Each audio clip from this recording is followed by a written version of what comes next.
Good morning, dear students. So today we will start the revision of our new topic, that is protozoa. Protozoa are the most primitive single-celled and microscopic animal. ये सबसे ज़्यादा primitive है. Amoeba, Paramecium, Euglena, Entomobia, Plasmodium are the some common protozoas. ये क्या है? देखिए, these are the examples of protozoa. Amoeba, Paramecium, ठीक है. सपोज क्वेश्चन आ जाता है, under what categories of micro organism amoeba exist, तो you will answer that it is a protozoa. या अगर पैरामीशियम के बारे में पूछे तो you should know, you should याद नहीं, मतलब रटना नहीं है आपको बहुत, मगर दिमाग में रखना है, याद रखना है आपको कि ये किस कैटेगरी में आता है.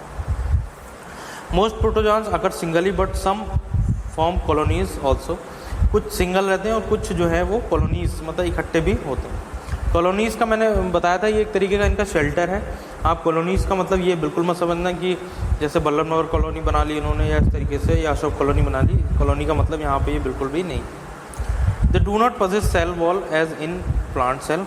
जिस तरीके से प्लांट में देखिए, प्लांट की जो सेल होती है उसमें एक सेल वॉल होती है बाहर की. सपोज ये सेल है तो यहाँ पर एक लेयर होती है कवरिंग, इसको हम लोग सेल वॉल बोलते हैं. This is called cell wall. ये इसमें नहीं होती. Their body is covered with pellicle. ये पेलिसिलिक सब्सटेंस है, उससे इनकी बॉडी कवर होती है. They can swim using either flagella और सीलिया और can move with the help of pseudopodia. Now what is pseudopodia? Temporary extension और साइटोप्लाज्म यूज्ड फॉर लोकोमोशन. जिस तरीके से देखिए, जो स्नेक होता है अपने, या अर्थवॉर्म्स देखें आपने, मूव करता है तो वो क्या करता है, वो अपनी बॉडी को एक्सटेंड करता है, उसके बाद फिर उसको कॉन्ट्रैक्ट करता है, फिर एक्सटेंड करता है, फिर कंट्रैक्शन उसमें होता है. तो इसी तरीके से इनका भी मूवमेंट होता है. Now nutrition. Protozoa have animal like holozoic nutrition. They capture food. Some protozoans are parasites. Parasitic protozoans feed on animal cells and cause disease in man and domestic plants. Okay, now next is virus. So nowadays one virus is also very popular, that is सभी को पता है, corona virus, कोविड-19 के नाम से भी हम जानते हैं. So let us know what is virus. Viruses are the smallest and simpler acellular microorganism. They have DNA और RNA molecules enclosed by a protein coat. किससे बना हुआ होता है? प्रोटीन कोट से बना होता है. Viruses remains inactive outside the living cell. They can be stored in the form of crystals. देखिए, जब वायरस बॉडी के, सपोज वायरस कहीं ज़मीन पर पड़ा है तो वो इनएक्टिव पोजीशन में, बट जब वो किसी लिविंग ऑर्गेनिज्म जैसे ह्यूमन की कांटेक्ट में आ जाता है तब वो अलाइव हो जाता है वहाँ से. इसीलिए कहा जाता है, देखिए हम लोग उससे कहा जा रहा है ना कि अगर बाहर से आए तो we should wash our hand with soap, ठीक है, या सैनिटाइज़र का यूज़ करें. क्यों? क्योंकि अगर देखिए हमारे हाथों पर वो वायरस पड़ा है तो अभी वो अलाइव नहीं है. When it contact with our saliva या माउथ या आइज़ के कॉन्टैक्ट में आ रहा है तब वो क्या हो जा रहा है? एक्टिव हो जा रहा है. They can multiply only inside. ये हमारी बॉडी के अंदर ही मल्टीप्लाई हो सकता है, बाहर. The living cells of their host. When introduced in the host such as bacterium, a plant और an animal, they multiply and produce harmful effects. देखिए, इनके फ़ायदे भी हैं और ये हार्मफुल इफेक्ट भी क्रिएट कर सकते हैं जब इनकी जो नंबर्स हैं वो बढ़ना शुरू हो जाते हैं. Now we are on page number 28 students. I hope all of you has opened your book while watching this video. Sometimes it is not visible or clear due to the network, but voice is always clear. So it is an advice that you should open your book while watching this video. Regularly I will tell you the page number. We are now going on page number 29.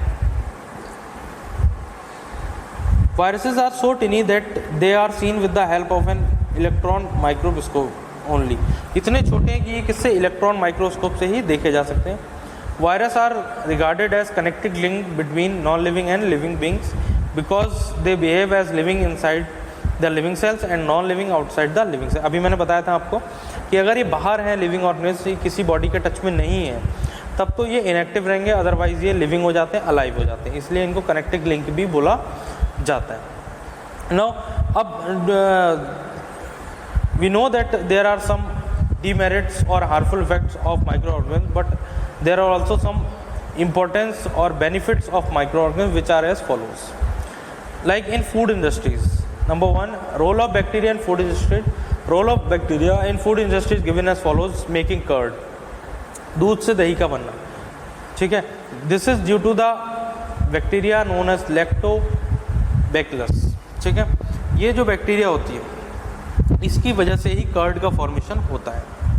हम लोग क्या करते हैं, अगर हमको कभी curd बनाना है तो what we will do, we will just mix some 1 teaspoon और 2 teaspoon of curd into the milk. वहाँ तो इसका मतलब हम वहाँ पर क्या कर रहे हैं, बैक्टीरिया का ट्रांसफ़र कर रहे हैं. वो बैक्टीरिया जब वहाँ पर ग्रो कर लेती है पूरे में, तो वो भी क्या बन जाता है, पूरा कर्ड बन जाता है.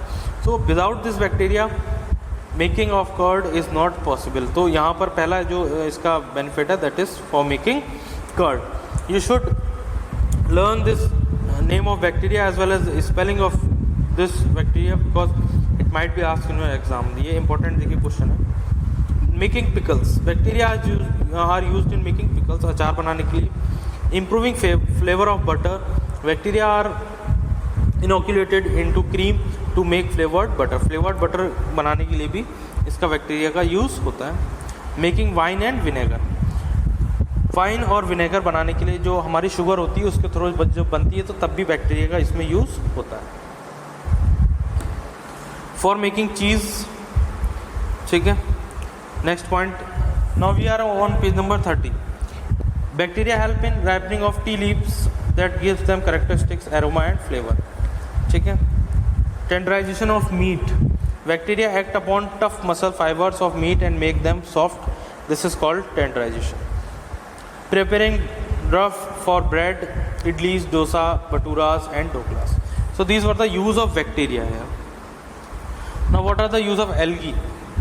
Algae as a source of food, algae का जो यूज होता है that is as a source of food. Algae are a potential source of food for all human beings. In China and Japan, many seaweeds are used as foods. जो भी हमारे बहुत सारे sea foods होते हैं वो एल्गी होती हैं. जैसे हमारा सबसे पहला फिश फूड हो गया. Algae are the main source of food for fishes and many other aquatic animals. जो काई होती, काई जिसको बोलते हैं हम लोग, ग्रीन कलर की तालाब में, तो वो फिशेस उसको खाती हैं. और फिशेस को कौन खाता है? Next, cattle feed. Some algae are used as cattle feed, कुछ जानवरों को खिलाने के काम आती. कैटल मतलब ये गाय भैंस को. Agar a jelly like substance obtained from red algae such as Gelidium and Gracilaria is used in the preparation of gelatin, ice creams, jellies and puddings. Okay, so here are so many uses. Ice creams में use हो रहा है, human food के लिए use हो रहा है, और फंगी एज फूड, फंगी का इसमें भी यूज़ किया. उसी जो पॉइंट आ गया दैट इज़ फंगी. फंगी में मशरूम को रखा गया है which is a rich source of protein. Now medicinal uses of micro organisms. Medicinal uses भी हैं इनके, जैसे प्रिपरेशन ऑफ एंटीबायोटिक्स. अब एंटीबायोटिक्स का मतलब जो हमारी बॉडी में, देखिए कुछ एंटीबॉडीज़ होती हैं जो बीमारी के अगेंस्ट में फाइट करती हैं. तो जब ये बीमारी कभी कभार बड़ी हो जाती है और एंटीबॉडीज़ हमारी काम नहीं कर पाती, तो we supply some external antibodies through injection और थ्रू मेडिसिन के थ्रू हम इनको इंजेक्ट करते हैं बॉडी में. यही क्या कहलाती हैं? एंटीबायोटिक्स कहलाती हैं. और ये डिजीज़ की जो बैक्टीरिया है उसके अगेंस्ट फाइट करती हैं. जो सबसे पहली जो हमारी बनी थी first antibiotic that was penicillin. Now you should remember this, the name of first antibiotic penicillin. और किसने बनाई थी? इन Alexander Fleming. This is one of the most important question है.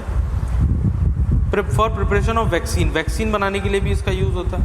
ठीक है, जिस तरीके से अब वायरस आ गया है, वायरस की वैक्सीन बनाने के लिए भी क्या डिफरेंट वायरसेस, बैक्टीरियाज का ही यूज़ हो रहा है. वायरस के अगेंस्ट में वायरस के थ्रू ही वैक्सीन बनाई जाती है. जैसे पोलियो वायरस था तो उसकी भी वैक्सीन बनी. ठीक है, कोलरा, ये जितने भी वायरस हैं इनके अगेंस्ट में भी वायरस के थ्रू ही वैक्सीन बनाई जाती है. Here some industrial use are given to you. Okay. Now देखिए इसमें एक लास्ट है, micro organism is sewage disposal. जो माइक्रो ऑर्गेनिज्म इनकी वजह से जो हमारा एनवायरनमेंट है वो भी काफ़ी क्लीन रहता है, क्योंकि ये क्या करते हैं, चीज़ों को डिकम्पोज करते हैं. सपोज़ किसी एनिमल की डेथ होगी तो रोड साइड लोग वहाँ पर डाल देते हैं. 1 और 2 दिन या 3 दिन तक वहाँ पर बहुत ज़्यादा गंदी सी स्मेल आती रहती है. स्लोली वो स्मेल क्या हो जाती है, गायब हो जाती है. क्यों होता है ऐसा? क्योंकि कुछ तो जो हमारे जो जैसे गिद्ध वगैरह हो गए या हमारे बर्ड्स वगैरह हो गए ये खा लेते हैं, कुछ पोर्शन उसका डॉग्स वगैरह खा लेते हैं। जो लास्ट में पोर्शन बचता है जिसको कोई नहीं खा सकता, उसकी जो क्लीनिंग होती है वो ये माइक्रो ऑर्गेनिज्म करते हैं। इसलिए इनको एनवायरमेंटल फ्रेंडली भी कहा जाता है, क्योंकि ये हमारे एनवायरनमेंट को क्लीन रखते हैं। क्लियर है? और इसमें एक देखिए बायोगैस का देखा, biogas is produce from degradation of digging. Biogas के बारे में बहुत सारे लोगों ने सुन रखा होगा, तो ये भी किसकी वजह से हो रहा है? Micro organism. So dear student, that's all for today. Tomorrow we will continue our chapter. Thank you very much.